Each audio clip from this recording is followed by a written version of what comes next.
Sir क्या कहेंगे आज के कार्यक्रम को लेकर? ऐसा है कि इस वक्त महाराष्ट्र में जो है एक सियासत की राजनीति हो रही है, जहां पर दो जात के बीच में आपस में जो है जिस तरीके का फसाद खड़ा किया जा रहा है, जिसमें मराठा हो या ओबीसी हो। और इसलिए पहली कोशिश मतलब जिन्होंने ओबीसी को आरक्षण देने का काम किया था वो आदरणीय शरद चंद्र पवार साहब, जिन्होंने मंडल आयोग की भूमिका के माध्यम से इस ओबीसी वर्ग को आरक्षण देने की भूमिका रखी थी। इसीलिए आज महाराष्ट्र में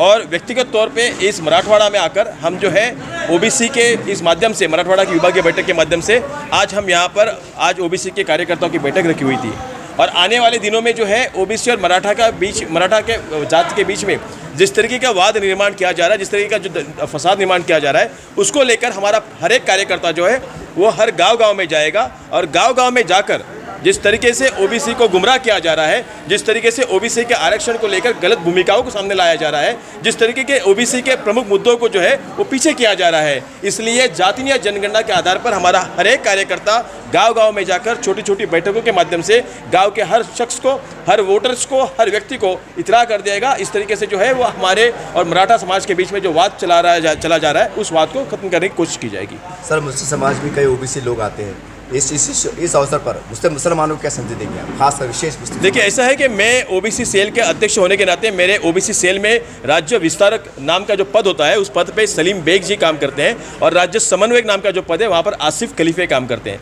मुस्लिम समाज के तकरीबन 56 या 58 जाति के लोग जो ओबीसी वर्ग में आते हैं वो ओबीसी प्रवर्ग में, हमारे ओबीसी प्रवर्ग में जो है आरक्षण के माध्यम से हो या इतर माध्यम से हो, हम उन्हें जो इस तरीके की सहूलतें हैं वो सहूलतें अदा करने का काम हमारा ओबीसी वर्ग करेगा। आदरणीय पवार साहब के नेतृत्व में ओबीसी के में मुस्लिम जाति के लोगों को भी सुरक्षितता प्रदान करने का काम जो हमारा समाज करेगा। सर विशालगढ़ में जो घटना हुई उसको लेकर आप कैसे देखते हैं, क्या बात उसका परिणाम राजनीति में पड़ेंगे आने वाले समय विधानसभा के ऊपर? देखिए जिस तरीके की वो घटना हुई है, सबसे पहले तो मैं इस घटना की तीव्र शब्दों में निंदा करता हूं कि हमारे समाज में, हमारे देश में हिंदू हो, मुसलमान हो, सिख हो, ईसाई हो, सभी को समान नागरिकता का दर्जा दिया गया है। लेकिन जिस तरीके से विशालगढ़ के उस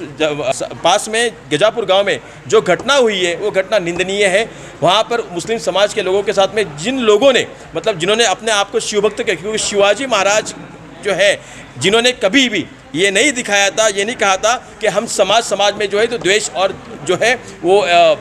जाति के नाम पर जो है हम वहाँ पर दंगा करे करके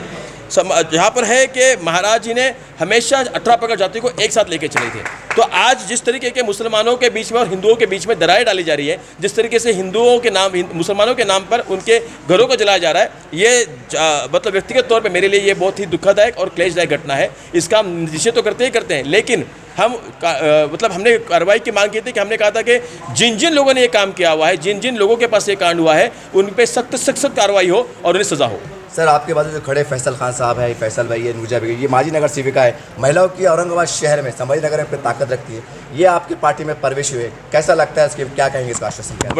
बड़ी ताकत मिली है हमें, क्योंकि हमें ताकत जो थी वो हमें ताकत आज तक हमारे कार्यकर्ताओं की थी, लेकिन जिस तरीके से समाज से लोग आगे आ रहे हैं, चाहे वो हिंदू हो या मुसलमान हो, ईसाई हो या सिख हो, चाहे वो ओबीसी हो या मराठा हो, आज जिस तरीके से लोग आगे आ रहे हैं, समाज से लोग आगे आ रहे हैं और आगे आकर शिव फुले शाह अम्बेडकर के विचार की धाराओं में चलने वाले आदरणीय पवार साहब के पक्ष में एकजुट होकर, एकत्रित होकर, एक संघ होकर काम करने की कोशिश कर रहे हैं। मुझे लगता है कि आने वाले दिनों में महायुति और मनुस्मृति का विचारों को लेकर चलने वाली जो सरकार है, भारतीय जनता पार्टी की प्रणीत सरकार जो है, वो गिरने में वक्त नहीं लगेगा। सर लोकसभा के चुनाव हुए उसके अंदर खासकर महाराष्ट्र से एक भी मुस्लिम उम्मीदवार टिकट नहीं दिया गया, कि विधानसभा में जैसे ये मुतवली समाज से महिला शक्ति है, क्या माना जाए कि महाराष्ट्र में मुस्लिम समाज को आपके बारे में कम से कम जो अनदेखी नहीं की जाएगी? देखिए मैंने खुद जब मैं माहिम दरगाह में गया था, वहाँ पे मेरे मित्र थे सोहेल खंडवानी जी और मुस्लिम समाज के काफ़ी आला अफसर जो है वहाँ पे बैठे हुए थे। मैं उस मीटिंग में गया था, शामिल हुआ था, तब मैंने ये बात रखी थी कि कहीं पे भी जाकर, चाहे वो माइनॉरिटी हो, मुस्लिम समाज हो, चाहे वो ओबीसी हो, इन सारे समाज को प्रभाव में लाने का काम जो है वो आदरणीय पवार साहब के विचारों से हुआ है। कभी कुछ देर पहले राजेश भाई टोपे जी ने